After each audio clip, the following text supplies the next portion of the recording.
दोस्तों, आज बंगाल के इलेक्शन को पूरे होने के बाद वहाँ पे जो चीफ मिनिस्टीरियल कैंडिडेट था उनका सिलेक्शन हो गया है। जैसे कि आप पिक्चर में देख रहे होंगे, भाजपा ने 207 सीटें जीती थी और काफ़ी अप्रत्याशित सीटें थी। बहुत सारे लोग, ठीक है ना, जो वाम दल के होते हैं वो तो एक्सपेक्ट भी नहीं कर रहे थे और इवन अब तक मानने को तैयार नहीं है। ठीक है, तो आज अमित शाह खुद बंगाल गए, कलकत्ता गए और वहाँ पे उन्होंने खुद ही ये डिक्लेरेशन करा कि शुवेंदु अधिकारी भाजपा की तरफ से चीफ मिनिस्टीरियल कैंडिडेट होंगे। उसमें उन्होंने, जो होम मिनिस्टर अमित शाह, उन्होंने काफ़ी सारी चीज़ें और भी बताई। वो स्पीच जो उन्होंने दी वो बेसिकली बहुत इंपॉर्टेंट है, उस पर बात करेंगे। जो शुवेंदु अधिकारी जो वहाँ पे चीफ मिनिस्टर की शपथ लेंगे कल, उनके बारे में बात करेंगे। इवन जो डेप्यूटी सीएम हैं उनके बारे में भी बात आ रही है कि शायद जो रूपा गांगुली जी हैं वो शायद बन सकती हैं। ठीक है, वो हमें कल पता चलेगा और आने वाले दिनों में पता चलेगा। ठीक है, तो इस पूरे टॉपिक पर बात करेंगे क्योंकि जो स्पीच थी वो बहुत इंपॉर्टेंट है। बंगाल के लिए क्या उसके मायने हैं, क्योंकि सरकारें 34 साल, क्या कहते हैं, कम्युनिस्ट की सरकारें रही, 15 साल टीएमसी की सरकार रही, ठीक है, और उससे पहले 20 साल कांग्रेस की सरकार थी। अब क्या बदल जाएगा, क्योंकि ये चुनाव ही परिवर्तन या परिवर्तन के नाम पे लड़ा गया था। ठीक है, उसको डिटेल में हम लोग बात करेंगे। तो आप सबसे अनुरोध है कि बस कृपया करके हमारे चैनल को सब्सक्राइब कर लें, और आजकल आप काफ़ी व्यूअरशिप हमें देते हैं, तो thank you so much for that. और सब्सक्राइब जरूर कर लें उसको, ठीक है, क्योंकि अब अपडेटेड वीडियोज़, क्योंकि अभी ये चुनाव खत्म हुआ है, बिगुल बज गया पंजाब और यूपी के लिए, तो उस पर भी बात करेंगे। ठीक है, जैसे कि आप पिक्चर में यहाँ पे देख रहे हैं, दिस वॉज द सीन। इतिहास में पहली बार ऐसा हो रहा है कि बंगाल में भाजपा की सरकार बनने जा रही है। इवन अमित शाह तो काफ़ी मतलब भावुक भी हो गए कि भाई 207 उनके विधायक बैठे थे वहाँ पे। ठीक है, तो काफ़ी भावुक पल था उनके लिए। ठीक है, उस पर आएंगे। उससे पहले जो अमित शाह जी हैं उनके एक दो चीज़ों को हम देख लेते हैं कि आज पूरा दिन स्टार्ट कहाँ से हुआ था। और ये जो पहला स्टेटमेंट था ना, जब वो कलकत्ता पहुँचे थे, उस मोमेंट का था कि I bow to the people of Bengal for scripting history, we are resolve to fulfilling your aspirations. ठीक है, ये एस्पिरेशंस की जो बात लिखी है ना, अगर इसको मैं डिकोड करूं, इसका मतलब ये है कि जब रिजल्ट आए थे उस दिन, तो आपने पूरे बंगाल में एक ऐसा माहौल देखा था कि 1947 जैसा माहौल था वो। इस पर मैंने और भी वीडियोस बनाए, जो पुराने वीडियोस में भी मैंने इस पर बात करी थी कि लोग भारत का झंडा लेके घूम रहे हैं। ठीक है ना, बहुत, क्योंकि लोग इतना फेडअप हो चुके थे, कोई विकास ही नहीं होता था वहां पे, कोई काम ही नहीं हुआ कभी वहां पे। गरीबी को ऐसे नर्चर किया जाता था, क्योंकि पिछली जो दो सरकारें थी उनके द्वारा, कि उसी से उनकी पूरी राजनीतिक रोटियां सेकने का काम चलता रहता था। गरीबी उनका मतलब एक मोडस ऑपरेंडी का सबसे की पिलर है, होता है उनका। ठीक है, तो ये जो बात है ना कि फुलफिलिंग योर एस्पिरेशन, ये सबसे इंपॉर्टेंट बात थी कि बंगाल के लोग, अब आप खुद सोचो कि ब्रिटिशर्स के टाइम पे ईस्ट इंडिया कंपनी आई थी। ईस्ट इंडिया कंपनी सिर्फ कलकत्ता, बंगाल के उस पर थी, सबसे समृद्ध शहर था, इवन राजधानी हुआ करता था। 1911 में वहाँ से कलकत्ता से राजधानी को हटा के दिल्ली लाया गया था। ठीक है, बहुत बड़ा सिग्निफिकेंस था इसका।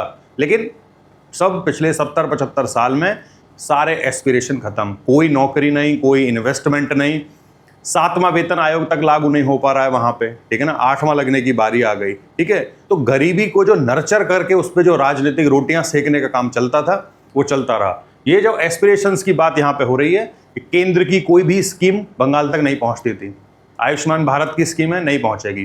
5 लाख रुपए तक का बीमा मिलेगा हर उस गरीब परिवार को जो अफोर्ड नहीं कर पाता है। वर्ल्ड बैंक की रिपोर्ट हमें साफ साफ बताती है कि आउट ऑफ पॉकेट एक्सपेंडिचर की वजह से, ये मैं 2019-20 की बता रहा हूँ, कि लगभग 70% लोग इंडिया में ऐसे होते हैं जो गरीबी के नीचे, रेखा के नीचे चले जाते हैं, सिर्फ इस वजह से। वो आयुष्मान भारत स्कीम नहीं होती थी, क्योंकि थैले पे मोदी जी का नाम आ जाएगा तो वो क्यों पसंद आएगा। ठीक है, क्रेडिट की वजह से। वो एस्पिरेशंस की बात हो रही है, विकास की यहाँ पे बात हो रही है। ठीक है, ये एक स्टेटमेंट था। उसके बाद अमित शाह जी सीधे पहुंचे, अगर आप ये देखोगे, दक्षिणेश्वर काली माँ के मंदिर में, जहाँ आशीर्वाद लिया, जहाँ भरोसे और विकास के युग में प्रवेश कर रहा है और जन जन के कल्याण की कामना करी। अगर आपने इतिहास थोड़ा सा भी पढ़ा होगा तो दक्षिणेश्वर काली मंदिर आपको बहुत जगह पे मेंशन मिलेगा इनका। स्वामी विवेकानंद जी के जो गुरु जी थे, रामकृष्ण परमहंस जी, वो यहीं के थे। यहीं पे काली माँ की पूजा होती थी, और स्वामी विवेकानंद उनके शिष्य, जिसको पूरी दुनिया जानती है। ठीक है ना, जिनके बर्थडे पे हम लोग यूथ डे सेलिब्रेट करते हैं इंडिया में, ठीक है। तो ये सबसे की पॉइंट था, विजिट यहां से स्टार्ट हुई, ठीक है, क्योंकि अगर बंगाल आप जाते हैं तो काली मां सबसे बड़ी आइकन है वहां पे, ठीक है, यहां से स्टार्ट हुआ, ठीक है। और देखो ये अगर आप ये देखोगे ना कि बांग्ला में भी ट्वीट को लिखा गया है, हर जगह पे आप देखेंगे इंग्लिश में लिखा है, कहीं हिंदी में लिखा है, बांग्ला में भी उसको लिखा गया है, ताकि जो लोग हैं वहाँ के उनके साथ लगातार कम्युनिकेट वो कर पाएँ, ठीक है। ये जब वहाँ पे उनकी जो लेजिस्लेचर की मीटिंग थी उसमें जब बात कर रहे थे अपनी, उसकी बात है। फिर उसके बाद उन्होंने जहाँ पे जब शुभेंदु जो अधिकारी थे उनको जब बन गए, वो क्या कहते हैं, उनको विधायक दल का नेता चुना गया, उसकी उन्होंने बधाई दी। और अब इंपॉर्टेंट चीज़ें शुरू होती हैं यहाँ से। देखो, विधायक दल के वो नेता चुने गए, जनता ने भय, घुसपैठ, भ्रष्टाचार, तुष्टीकरण, ठीक है, का जो प्रचंड जनादेश इनको दिया है, उसका सेवा का अवसर प्रदान किया है। मोदी जी के नेतृत्व में बंगाल की भाजपा ये वाले काम करेगी, ठीक है। अब सेम स्टेटमेंट को अगर आप देखोगे तो बांग्ला में भी लिखा है। एक जो ये बात बोली, जैसे अंग बंग कलिंग, जहां पे बिहार, बंगाल और उड़ीसा, क्योंकि हमने एक वीडियो में बात करी है इसकी पुरानी, कि वहां पे बात हुई, और एक कंपैरिजन हमेशा होता था देश में कि जो वेस्टर्न पार्ट ऑफ इंडिया है वो डेवलप ज़्यादा कर रहा है, लेकिन बनिस्बत उसके जो ईस्टर्न पार्ट ऑफ इंडिया के जो देश हैं वो उतना ग्रो नहीं कर रहे हैं। वहाँ पे गरीबी बहुत लंबे टाइम तक रही है, ठीक है। तो जो जैसे उड़ीसा था, बंगाल था, फिर बीमारू प्रदेशों की बात करें तो बिहार भी था, 10-15 साल पहले तक यूपी भी उसी लिस्ट में आता था, ठीक है। तो जो ग्रोथ इंडिया में वेस्टर्न साइड ने देखी, इंडिया के मैप के हिसाब से बता रहा हूँ, जो वेस्टर्न स्टेट्स हैं उन्होंने देखी, वो ईस्टर्न स्टेट्स नहीं देख पाए, उससे वो वंचित रह गए। तो वही बोला कि पश्चिम और पूरब में समान विकास होना चाहिए, और जिन लोगों ने अंग बंग कलिंग यानी कि पूरे पूरब को विकास से दूर रखा, उन्हें जनता ने सत्ता से बेदखल कर दिया है, ठीक है, कर ही दिया। बिहार में अगर शुद्ध रूप से बोलें तो अब पहली बार बीजेपी के सीएम बन गए, बंगाल में सीएम बन गए, और जो रामचरण मांझी जो उड़ीसा के हैं वहाँ पे भी इसी 2024 में सरकार इन लोगों ने बनाई है, भाजपा ने, ठीक है। इसके बाद उन्होंने बोला कि इतिहास में सबसे शांतिपूर्ण चुनाव के लिए चुनाव आयोग, केंद्रीय सुरक्षा बलों और पश्चिम बंगाल पुलिस को बहुत बहुत बधाई। ये सबसे इंपॉर्टेंट एस्पेक्ट था। 93% की वोटिंग होना कोई मजाक नहीं है, इतिहास है ये भारत के लिए। त्रिपुरा का होता था 91% पे, पर त्रिपुरा बहुत छोटा स्टेट है, एक छोटे स्टेट में कर पाना एक बात है, मतलब वो भी इंपॉर्टेंट है, उसकी इंपॉर्टेंस को मैं नकार नहीं रहा हूँ, लेकिन बंगाल जैसे इतने बड़े राज्य में जहाँ पे बहुत सारे लोग बाहर जाके नौकरियाँ करते हैं, बहुत काम धंधे उनके बाहर हैं, वो लोग आए वापस, 93% की वोटिंग हुई, 7 करोड़ से ऊपर लोगों ने वोट किया इस बार, ठीक है। वो सबसे इंपॉर्टेंट था। चुनाव आयोग ने जो केंद्रीय सुरक्षा बल थे, जो सेंट्रल रिजर्व पुलिस फोर्सेस थी, उनकी मदद लेके 2.5 लाख लोग बुलाए, तब जाके ये चुनाव ऑलमोस्ट, चुनाव के टाइम की अगर बात करें तो शांतिपूर्ण तरीके से हुआ, इक्का दुक्का चिटपुट घटनाओं को छोड़ के, ठीक है। सबसे इंपॉर्टेंट था। और बंगाल पुलिस को भी बधाई दी, ठीक है। बहुत सारे लोगों का तो ट्रांसफर ही कर दिया था वैसे तो, जो टॉप लेवल के थे, इवन एसएचओ लेवल के जो ऑफिसर थे सबको, ठीक है। उसके बाद उन्होंने कहा था कि BJP's Bengal victors filled the biggest security gap of our nation. I repeat, we will deport each and every infiltrator, come what may. किसी भी सूरत में कोई भी जो इन्फिल्ट्रेटर होगा उसको नहीं छोड़ेंगे, उसको डिपोर्ट करेंगे। देखो ये सबसे इंपॉर्टेंट है। ये बंगाल के लिए इशू था, लेकिन ये राष्ट्रीय इशू भी था। इतना भयंकर लेवल पे वहाँ से इन्फिल्ट्रेशन होता था, क्योंकि जो 500 किलोमीटर की जो जगह ऐसी है जहाँ पे बॉर्डर फेंसिंग का काम नहीं हो पाया है, ठीक है। और आपने हाल ही में एक खबर भी सुनी होगी कि भाई बहुत सारी जगह नदी, नाले, तालाब और ऐसी जगह पड़ती हैं, तो वहाँ फेंसिंग करना बड़ा मुश्किल है। तो एक आइडिया किसी ने दिया होगा कि वहाँ पे मगरमच्छ छोड़ देते हैं, जहरीले सांप छोड़ देते हैं, ठीक है ना, एक नेचुरल बैरियर बनाते हैं। ऐसा साउथ अमेरिकन कंट्री या किसी अमेरिकन कंट्री ने इस तरह के फॉर्मूले को इस्तेमाल किया है, शायद US ही है, अगर if I am not wrong, एक बार आप चेक कर लीजिएगा, ठीक है। ये जो सिक्योरिटी गैप है ना, ये एकदम स्लीपर सेल टाइप है। इतना डेमोग्राफिक चेंज है बांग्लादेश से आने वाले लोगों के लिए यहाँ पे, कि वो नेशनल सिक्योरिटी के लिए भी खतरा पैदा करते हैं, कि वहाँ से घुसने के बाद, आधार कार्ड कहीं से भी बनवाने के बाद, कहाँ पूरे देश में वो घूम रहा है, मजे कर रहा है, और क्या उसकी नीयत है कोई नहीं जान पाएगा, ठीक है। तो ये सबसे इंपॉर्टेंट एस्पेक्ट था इस चुनाव का, कि जो इन्फिल्ट्रेशन होती है इलीगली, उसको कैसे रोका जाए, ठीक है। फिर उन्होंने वही पॉलिटिकल बातें बताई कि भाई 9 जिले तो ऐसे थे जहाँ पे खाता ही नहीं खुला। भाई जब 294 सीटों में 207 बीजेपी जीती है तो ऑब्वियसली बहुत बड़ी बात है, ठीक है। फिर उन्होंने एक बात बोली, ये एक इंपॉर्टेंट चीज़ है कि बंगाल में भाजपा का इतना बड़ा विधायक दल देखना बहुत सुखद दृश्य है। भाई देखो मैं फिर से अगर रॉन्ग नहीं हूँ तो 2014 में शायद एक बाईपोल हुआ था, यहाँ पे सौमिक भट्टाचार्य थे जो बाईपोल में पहले बीजेपी के विधायक बने थे, और 2016 में 3 सीटें बीजेपी की आई थी पहली बार। ये स्थिति थी बंगाल की, ठीक है। तो शुरुआत जो उन्होंने बताया कि भैया हमने एक विधायक से शुरू करके बाईपोल वाले से हम 207 तक गए, ठीक है, जहाँ पे थोड़ा वो भावुक भी हुए, ठीक है। बहुत ही इंपॉर्टेंट मोमेंट है, और इंपॉर्टेंट मोमेंट एक रिस्पेक्ट में वो और है। अब उन्होंने ट्वीट किया कि नहीं मैं ये देख लूँ बस, ठीक है, भवानीपुर की जनता का, क्योंकि ममता दीदी वहाँ से हारी हैं, उनके बारे में बोला। दूसरा सबसे इंपॉर्टेंट, देखो ये भाजपा के लिए क्यों था, इस पर मैंने एक शॉर्ट्स वीडियो बनाया था, काफ़ी लोगों ने देखा उसको। भाई देखो, संघ की स्थापना करी 1951 में श्यामा प्रसाद मुखर्जी ने, जिनका नारा हुआ करता था कि भाई कश्मीर को लेकर, ठीक है, और उनकी हत्या भी उसी इशू को लेकर हुई थी। एक परमिट सिस्टम चलता था कि कश्मीर में अगर जाना है उन दिनों में किसी को तो परमिट लेना पड़ता था, वो बिना परमिट के गए और उस वजह से उनकी हत्या हो गई थी। संघ से ही भाजपा निकली है, ठीक है, यानी कि जो मदर वो है क्या कहते हैं ऑर्गेनाइजेशन, वो जनसंघ थी। उसके हिसाब से अगर मैं बात करूं तो जब श्यामा प्रसाद मुखर्जी की हत्या हुई तो कश्मीर सबसे बड़ा इशू था उनके लिए, और कश्मीर में जब आर्टिकल 370 हटाया गया तो एक बहुत बड़ा अचीवमेंट था, क्योंकि जो जिस बेस लाइन पे कोई पार्टी बनी है, कोई संगठन बना है, उसका one of the key factor था कि ये काम उन्हें करना ही है।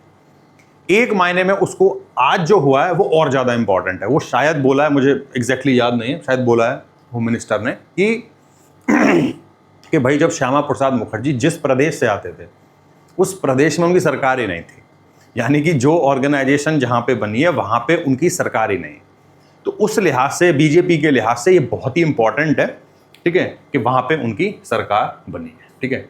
ये तो हमने करी है, मतलब बहुत अच्छी अच्छी बातें हैं। चुनौतियों के बारे में भी बात करेंगे थोड़ा सा, ठीक है।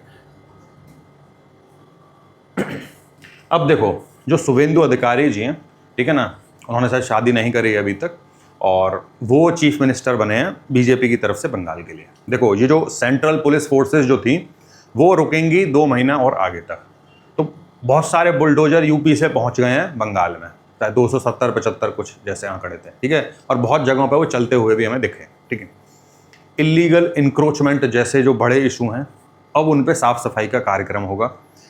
मैं चैलेंजेस की बात कर रहा हूँ क्योंकि सरकार जरूर बन गई है, लेकिन मुझे लगता है कि इनके पास बहुत सारा काम है बंगाल में करने के लिए बीजेपी के पास। इलीगल इंक्रोचमेंट, उसमें एक मुख्य वजह है कि कौन कौन से पार्टी काडर के लोगों ने कौन सी जगह हत्या ली, कहाँ पे अपना काम चल रहा है, स्कूल कॉलेज की जगह पे दफ्तर बना दिए पार्टी के, ठीक है, ये सब चलता था वहाँ पे। मंदिर नहीं खुल रहे थे, हाईकोर्ट के आदेश आ चुके हैं मंदिर खुलने के, पर मंदिर बंद है, ठीक है, लोग अब जाके खोल रहे हैं। स्कूल बच्चे अब पहुँच रहे हैं, जो स्कूल उनके लिए था वो दूसरे पर्पसेस के लिए इस्तेमाल हो रहा था, ठीक है। इसके बाद एक बड़ा इशू इसमें था कि भाई ये जो पूरा नेक्सस क्रिएट हुआ था, एडमिनिस्ट्रेटिव बॉडी कौन सी है, पार्टी की कौन सी बॉडी है, सब ऐसा घोलमेल था, तो तुमको यही नहीं समझ में आएगा कि पार्टी कहाँ से शुरू होती है और एडमिनिस्ट्रेशन कहाँ से स्टार्ट होता है या कहाँ खत्म जाके होता है। इतना घोलमेल था, और ये इसकी लेगेसी दशकों पुरानी है। ये कोई ऐसा नहीं है कि ये अभी 10 साल 15 साल पहले हुआ है, कम से कम 60 साल पुरानी चीज़ें हैं। तो इतनी डीप रूटेड वो होंगी, और उसके लिए शुभेंदु अधिकारी बहुत ही सूटेबल आदमी है। टीएमसी में थे पहले 2018 तक। अभिषेक बनर्जी जो उनके नेफ्यू हैं ममता बनर्जी के, उनके होने की वजह से बहुत कुछ अनबन हुई। अनबन तो खैर आज भी बहुत सारे सांसदों और विधायकों के साथ चल रही है उनकी, कि 12 सांसद प्रचार करने नहीं आए पार्टी का, बहुत सारे विधायक मीटिंग में नहीं पहुंचे, 10, 12, 15, ठीक है, ये परिस्थितियां थी। तो उनके लिए बहुत ही चैलेंजिंग होने वाला है अब, क्योंकि वो इनसाइडर भी रहे हैं। अब इसमें एक एग्जाम्पल आपको सबसे अच्छा याद आना चाहिए, हेमंत बिश्व शर्मा, वो भी तो कांग्रेस में हुआ करते थे, और आज देखो लैंडस्लाइड विक्ट्री उन्होंने असम में दिलवाई है। ग्रास रूट लीडर जिसे बोलते हैं, पूरा का पूरा नॉर्थ ईस्ट पे लगभग बीजेपी का ही कब्जा है। तो कब्जा इन द सेंस, मतलब वैसे कब्जा नहीं, मतलब सरकारी कब्जा।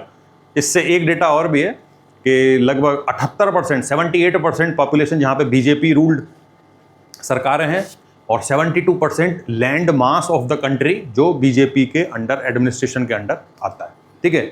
तो सबसे बड़ी चुनौती होगी, क्योंकि वो एक इनसाइडर रहे हैं, सरकार में मंत्री भी रहे हैं, और उनकी लेगेसी भी उनके पिताजी से लेके उनके भाई से लेके सबकी वही रही है। 55 साल उनकी एज है, और अब उनके पास एक काम होगा कि भाई ये क्लीन अप उन्हें करना है। अब क्योंकि वो सिस्टम को अंदर बाहर हर तरफ से जानते हैं, पक्ष में रह के भी जानते हैं और विपक्ष में आके 2018 से लेकर 8 साल तक यहाँ पे भी उन्होंने विपक्ष के रूप में भी बहुत बढ़िया भूमिका निभाई। तो क्योंकि वो सारी चीज़ों को जानते हैं, उन्हें क्लीन अप करने में आसान होगा। लेकिन ये टास्क जो है ओवरऑल आसान नहीं है, क्योंकि वो जानते हैं ये पॉजिटिव पॉइंट है उनके लिए। लेकिन ये पूरा का पूरा काम जब करने की बारी आएगी तो it will take a lot of time, it will be stressful. ये होगा वहाँ पे, और आने वाले टाइम में हम उस पर आएंगे तो हम बात करेंगे, ठीक है। तो ये है बेसिक आज का जो मतलब मोटा माटी अगर समअप करें, क्योंकि अमित शाह को चैलेंज किया गया था कि 4 तारीख के बाद तुम बंगाल पहुंच के दिखाना, वरना होम मिनिस्टर पर्यवेक्षक बन के जाए, ऐसा रेयरली ही हमने किसी स्टेट में, शायद किसी में नहीं हुआ होगा जब से वो होम मिनिस्टर बने, पहली बार यहाँ पे आए। ये बताता है बंगाल कितना इंपॉर्टेंट था और है बीजेपी के लिए, ठीक है। राजनीतिक परिदृश्य में भी देखें, क्योंकि भाई देखो नॉर्थ इंडिया में बीजेपी सेचुरेट हो रही है, ठीक है, कि एक पॉइंट के बियॉन्ड वो सीटें नहीं जीतेंगे। उन्हें कहाँ एक्सपेंड करना था, एक जो इंपॉर्टेंट हिस्सा था वो था east side of India, Bengal में बन गई, उड़ीसा में बन गई, ठीक है। और अब साउथ इंडिया की बारी, जहाँ पे वो बहुत आराम से ध्यान केंद्रित कर पाएंगे जब जब वो चुनाव आएंगे, ठीक है। तो ये है पूरा वीडियो आज का, ठीक है। और एक चीज़ और बोल दूं कि हो सकता है कि आप अमित शाह जो होम मिनिस्टर हैं, उनके projection as a national leader, और जो मतलब नेशनल लीडर वो आज भी हैं, politically within the party वो एक फेस बन के उभरेंगे आफ्टर प्राइम मिनिस्टर मोदी, क्योंकि लगभग उन्हीं की देखरेख में ये वाला चुनाव हुआ था, ठीक है। और भी बहुत सारे लीडर हैं ही बीजेपी के पास कैपेबल, ठीक है। तो ये चुनौतियां थी, हमने चुनौतियों की बात करी, हमने जो प्लस पॉइंट हैं इतने टाइम बाद हैं, इतिहास की थोड़ी सी बात करी।